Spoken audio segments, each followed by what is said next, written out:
Uma excelente segunda-feira a todos. É com muita alegria que eu informo a vitória esmagadora de Nayib Bukele, lá de El Salvador, que recebeu 87% dos votos da população eleitora do país. Gente, a Lacrolândia, nesse exato momento, deve estar dando botes com bumbum depois de ter passado a madrugada inteira tomando 1,5 tonel de Rivotril nas ideias, né? E a gente vai mostrar para vocês como reagiu alguns dos jornalistas que defendem a bandidolatria.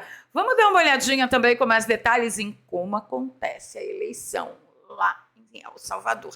Talvez este fato seja de incrível e absoluta relevância para a vitória esmagadora de Bukele também, tá? A gente vai dar um pulinho nessa edição também lá na Venezuela e você vai ver Maduro se preparando para a democracia relativa no país dele. Afinal de contas, já tem eleição e ele já deu um pontapé inicial para a gravação dos teasers, dos spots de sua campanha. Aqui no Brasil, saiba que você pode ser um dos 1,73 milhão de brasileiros que levaram um chute nos fundilhos e não terão mais acesso ao Bolsa Família.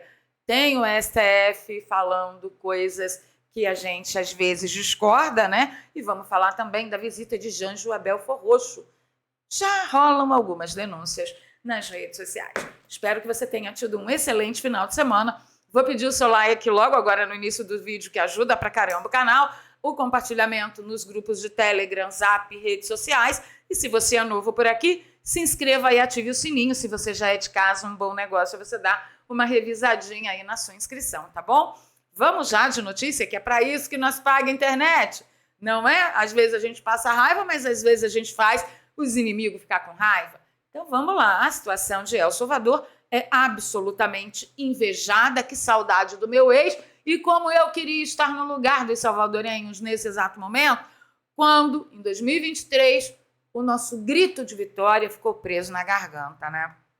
Mas o importante é você saber que o Nayib recebeu 87,61% dos votos. O segundo colocado recebeu 4%, o terceiro 1,62%, ou seja, ditador socialista, populista, bandidólatra em El Salvador, pelo menos na opinião da população, não vai ter mais vez e nem vai ter mais chance.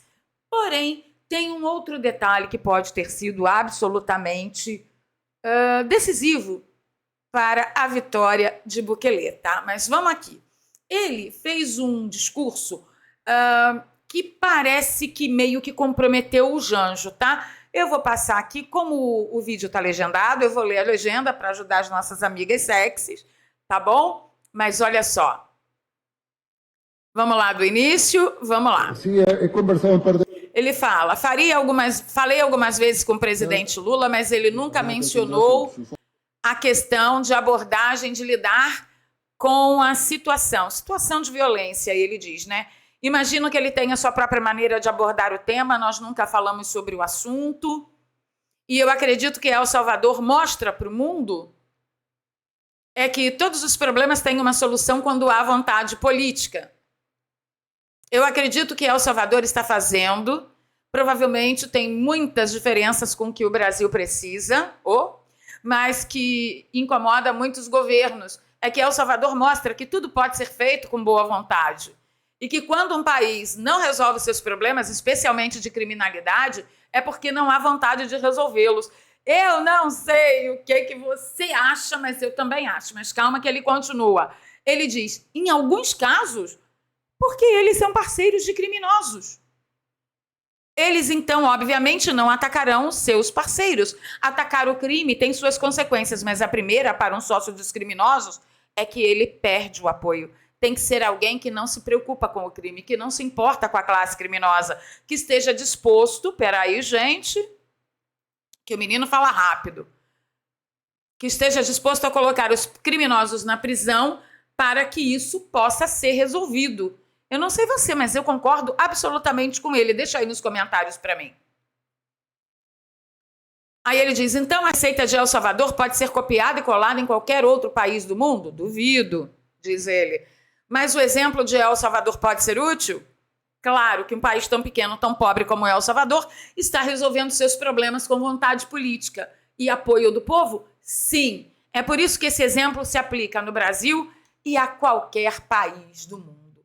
Eu não sei você, mas eu tive a sensação de que, indiretamente, o Bukele disse que Lula é parceiro de criminoso ou não tem vontade política para resolver os problemas da violência no Brasil. É ou não é? Se não é, deixa aí para mim nos comentários por que você acha que não é. Bem, ele fez um discurso histórico, eu não vou passar o discurso não, eu só quero que você veja essas imagens aqui, ó.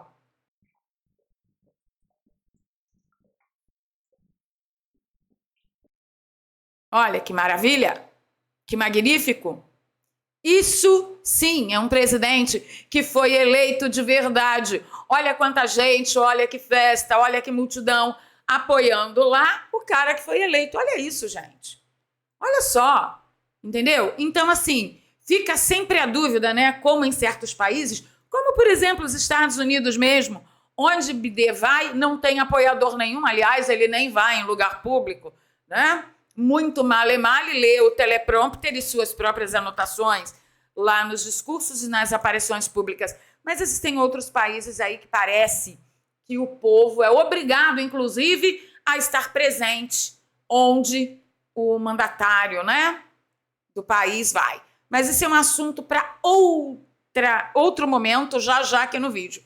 Deixa eu mostrar para vocês como que funciona a eleição em El Salvador no papelzinho. Olha que magnífico. Se de repente agora a oposição, a Bukele diz assim, olha, nós desconfiamos desse percentual esmagador, 87% dos votos, e nós queremos recontagem.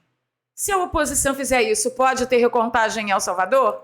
Sim, pode. Por quê? Porque lá o voto é no papelzinho. E aqui eu destaquei uma matéria da Globo que diz: urnas são abertas em El Salvador em votação que deve eleger Bukele.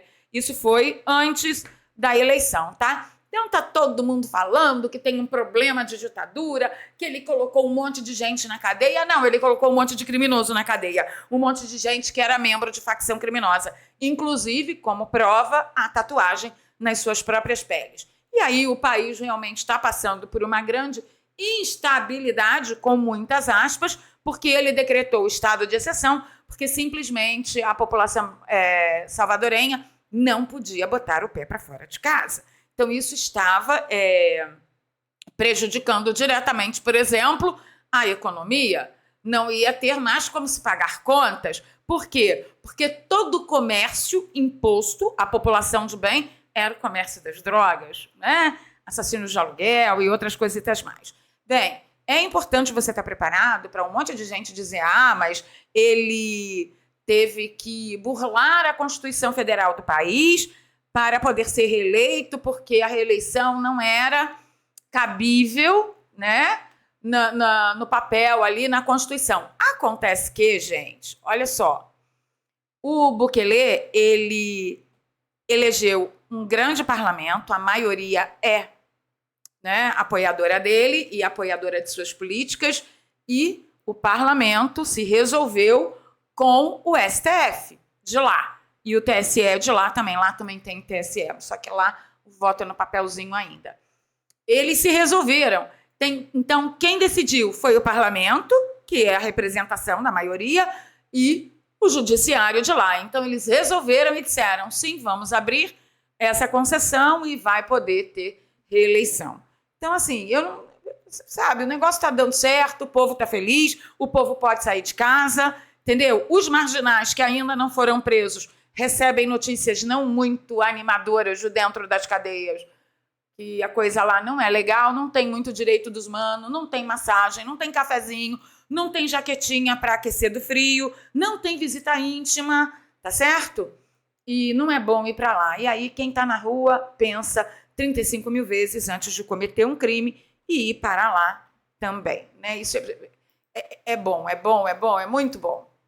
Bem, a Stepa Paiano comentou que a eleição de Najib Bukele é um soco inglês na cara dos garantistas. Lembra que eu comento sempre com vocês do garantismo penal, que aqui no Brasil é a moeda, né, a cereja do bolo, é a moeda de ouro aqui, mas que o mesmo garantismo penal não foi utilizado nem com o pessoal que foi preso nos atos do dia 8 de janeiro e muito menos com autoridades envolvidas, muito menos com autoridades que criticam outros poderes. Então, o garantismo penal foi para o ralo, quando é inimigo, né? Inimigo do sistema. E aí, a Esté Papaiano está falando exatamente sobre o garantismo penal. E ela diz: estão preferindo silenciar suas medidas como um tipo de espiral de silêncio do que buscar a refutação. Não há como refutar a redução de crimes hediondos depois de encarceramento de criminosos hediondos em massa. Aguardando o resultado eleitoral de El Salvador, esse post foi de ontem, e hoje ela já teve a sua notícia, né? Sim, a população quer encarceramento em massa de criminosos, principalmente de criminosos hediondos. Aí Paula Marisa, como uma deusa, ela vem e conserta, né, o post do Guga Noblar, que faz parte daquele pessoalzinho do sapatênis e tudo mais, e ele diz: numa entrevista depois de reeleito, o presidente de El Salvador, Nayib Bukele, insinuou que Lula é parceiro de criminosos. O cara governa um país que vive em estado de exceção e encarcerou mais de 70 mil pessoas desde 2022. Ou seja, será que o Guga Noblar não sabe mesmo que quem Bukele encarcerou foram bandidos, membros de facções criminosas? Será que ele não sabe?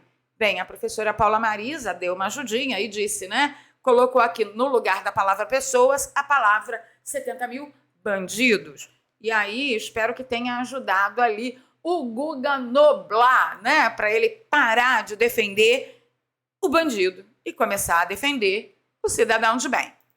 Ô, gente, tem aí o negócio da Venezuela. Eu, inclusive, semana passada comentei com vocês que tem algo que me incomoda profundamente, que é esse negócio de que, torne elegível Maria Corina, como se isso fosse adiantar para Maria Corina, lá na Venezuela, ganhar alguma coisa, porque nós sabemos muito bem como que funciona a eleição na Venezuela, certinho, certinho. Mas, além disso, essa eleição com Maduro ganhando precisa ser justificada, né? Precisa ter coerência. Não adianta o Maduro sair na rua, não ter ninguém nos eventos dele, ou ele ser apedrejado, ou algo que pareça, e ele dizer que ganhou a eleição. Aí, ele fez uma declaração muito interessante que diz: nós vamos ganhar por las buenas ou por las malas, o que seria mais ou menos, nós vamos ganhar por bem ou por mal. Eu acredito que seja por mal e eu sei que ele vai ganhar. Mas o incrível foi o que nós descobrimos aqui, que quem postou foi o Movimento Sem Picanha.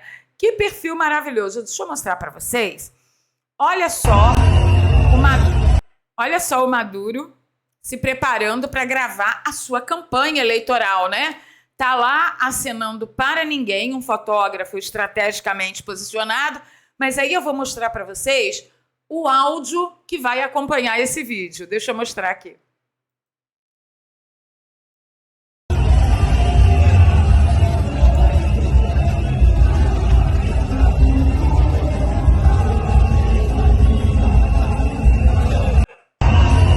Será que eles vão usar uma espécie de chroma key, uma espécie de estúdio para apagar ali a rua vazia e encher a rua de gente?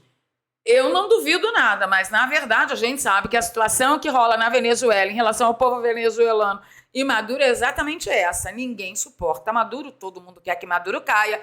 Ocorre que a ditadura lá chegou num ponto que ninguém consegue mais fazer nada. Muito diferente dos eventos em que Maria Corina reunia milhares de venezuelanos por onde passava. Mas aí o Suprema Corte lá da Venezuela tornou Maria Corina inelegível, né? Mas assim, qualquer semelhança é coincidência, gente. Que isso, não tem nada demais. Olha, eu quero mostrar aqui para vocês uma ação do prefeito de Criciúma, em Santa Catarina, que está dando o que falar na rede social. Já estão chamando o cara de ditador e dizendo que ele não respeita os direitos humanos. Mas antes de passar aqui para a nossa sessão Brasílias das Banânias, vamos para nossos patrocinadores Sinata Gotas. Dr. Luan Ribeiro tem um recado para sua pele. Você nunca verá a sua pele sair disso.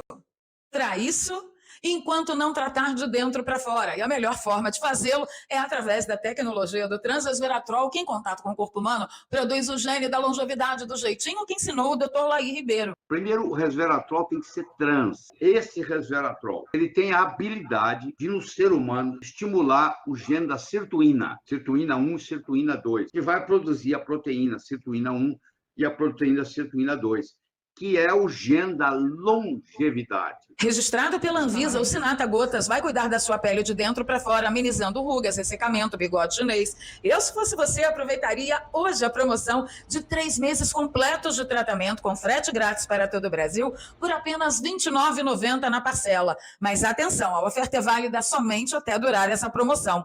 Clique agora no Saiba Mais e providencie uma nova vida para a sua pele. Link está na descrição e no comentário fixado, vai levar você até essa página super segura, você pode colocar o número do seu cartão de crédito sem problema nenhum. E aqui você tem todas as informações complementares, as áreas onde o Sinata Gotas vai atuar com bastante definição, a opinião do médico, os princípios ativos, e aqui está o Transresveratrol citado pelo Dr. Laí Ribeiro, aqui o depoimento de nossas guerreiras. Você tem 2 presentes maravilhosos comprando hoje, que são 2 e-books, um 5 passos para uma pele perfeita e o outro a rotina da pele perfeita na sua casa, com produtos que você tem aí na sua cozinha.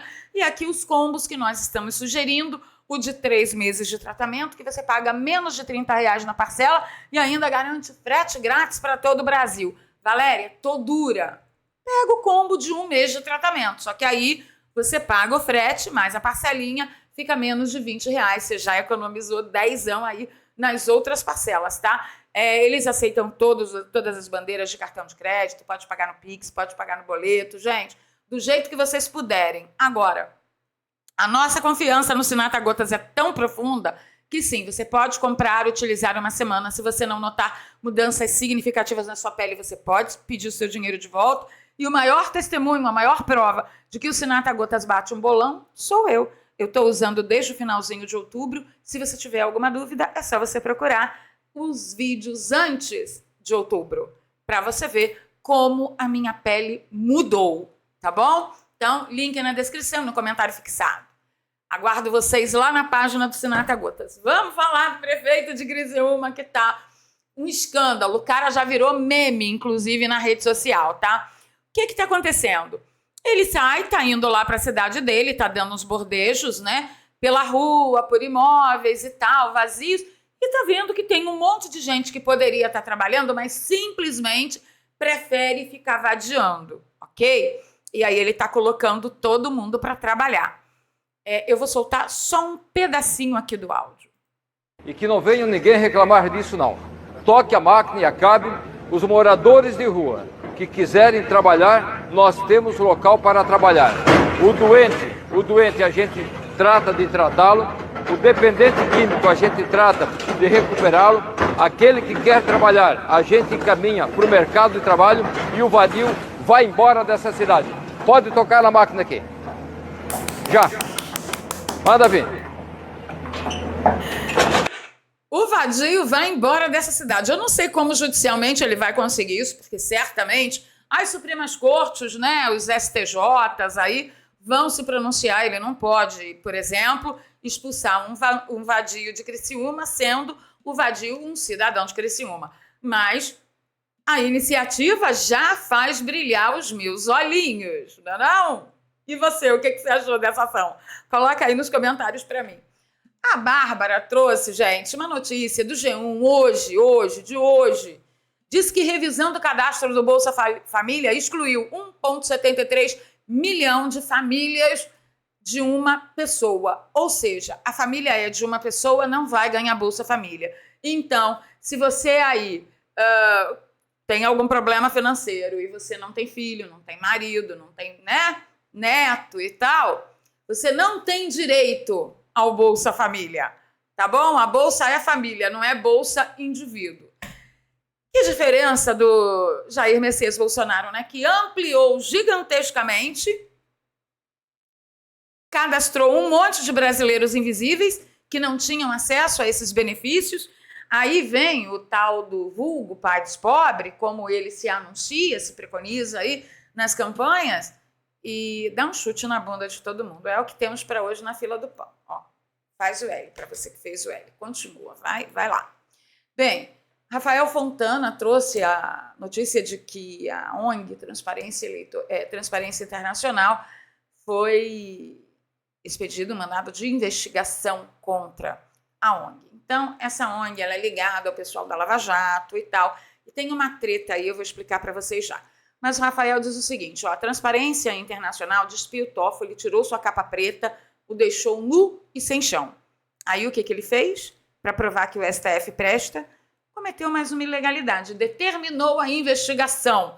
Algo que aqui no Brasil, o Rafael falou que em países normais. Não, aqui no Brasil, se nós estivéssemos vivendo um estado normal de coisa, normalidade, partiria do Ministério Público e jamais de um ministro do STF. Jamais. E sobre isso, é só o que eu vou pontuar. Já começa errado. Não é para ministro de STF, nem ministro nenhum, nem juiz nenhum, abrir inquérito para investigação. Isso não é com ele. Certinho? Certinho. Aí o Leandro Russo troca em miúdos, né?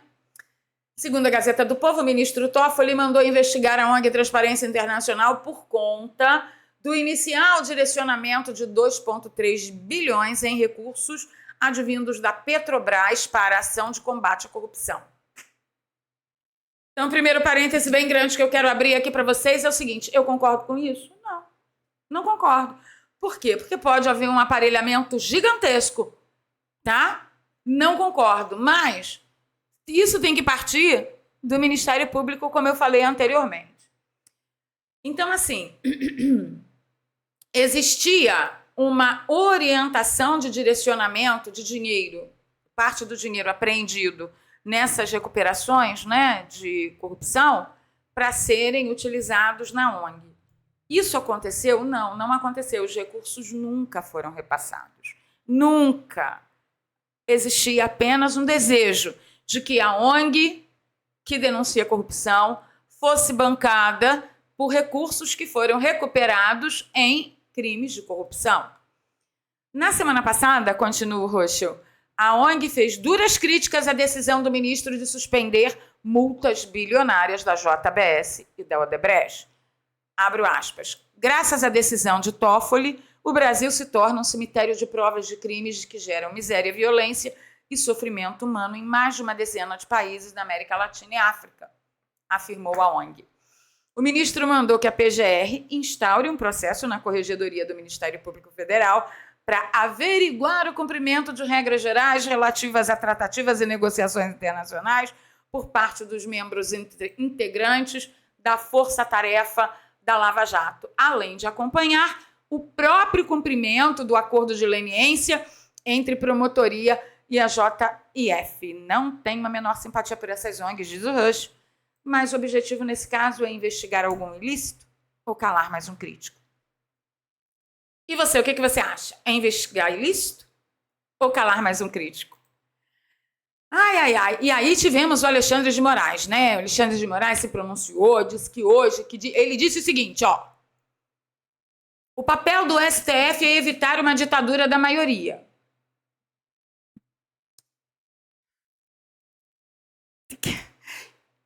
Eu queria saber onde que está escrito isso na nossa Constituição Federal.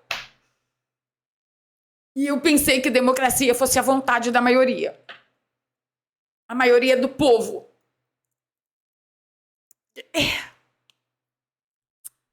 Então, assim, é isso. Eu não consigo falar mais nada, porque vocês sabem, né? Então, tá. Aí, a gente vai ter uma visita do Janjo. Que, olha, se bobear, tá no naipe do Maduro dando tchau pra ninguém, como a gente já viu aqui várias vezes, mas ele vai dar um pulinho em Belfor Roxo. O que ele vai fazer em Belfor Roxo? Eu não faço a menor ideia. Lembrando que Belfor Roxo é aquele município do Vaguinho, da esposa do Vaguinho, que já foi ministra, mas que foi chutada, e o Vaguinho, que é ligado a quem? Milícia.